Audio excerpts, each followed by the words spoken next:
Welcome to this step-by-step tutorial.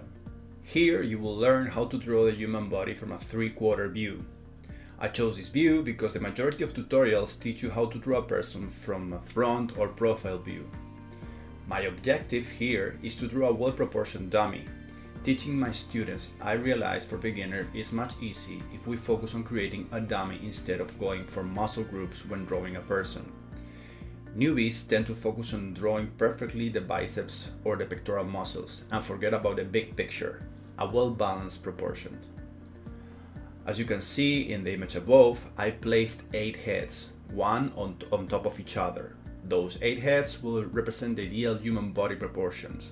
They will help us measuring the different parts of the body. I always start drawing the torso. The reason is that the torso dictates the whole position of the body. Once you have the torso and the hips placed, to draw the head and the limbs will become much easier. Once I have the torso drawn, I proceed to divide the rib cage from the abdomen with a curved line.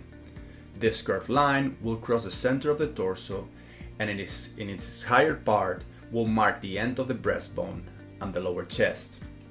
Finally, I like to divide the torso with a vertical line.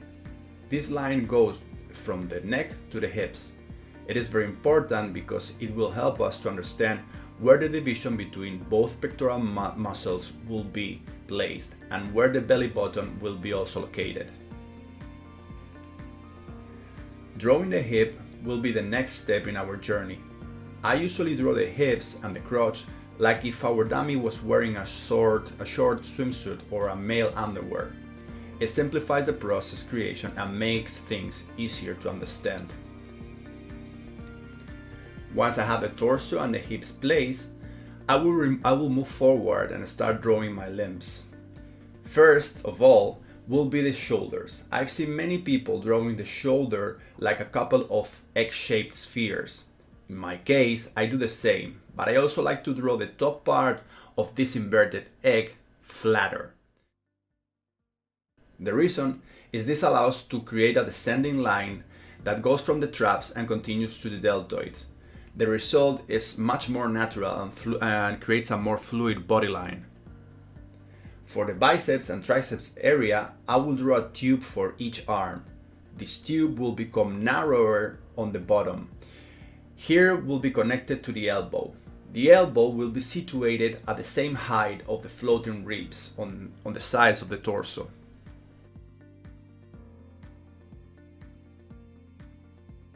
For the forearms, we will draw also a tube for each arm. Like before, they will become narrower on the bottom part. In this case, the bottom part will be the wrist. More or less, both wrists will be aligned with the crotch and the hip areas. For not overcomplicate the process too much, I will draw the hands as 2 fists.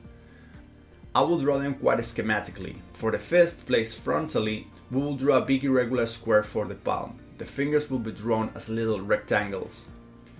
For the hand placed sideways, the main body of the hand will be a rectangle and the fingers again will be drawn as single squares.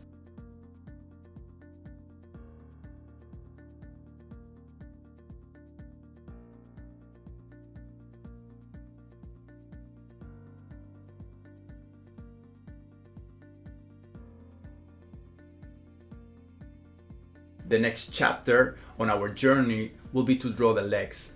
For each thigh, we will draw a thick tube. This tube will connect the hips with the knees. The same way we did for the forearms, these tubes will become narrower on the bottom area, where the thigh connects with the knee. This time the distance from the crotch to the kneecaps will be 2 heads.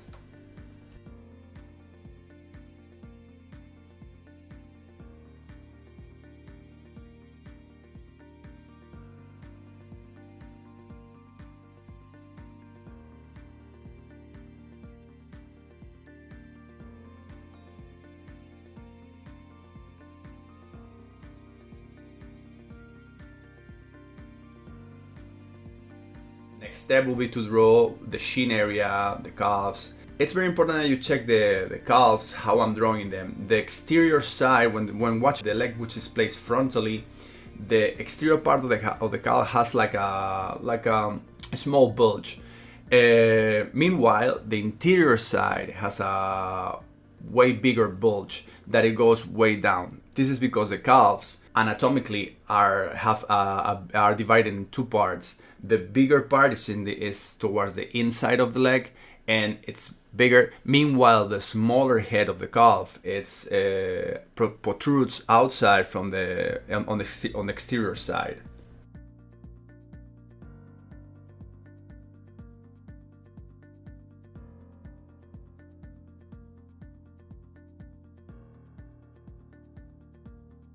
The feet will be drawn as geometric shapes. The one placed frontally to the viewer can be easily understood if we draw it like an isosceles trapezoid.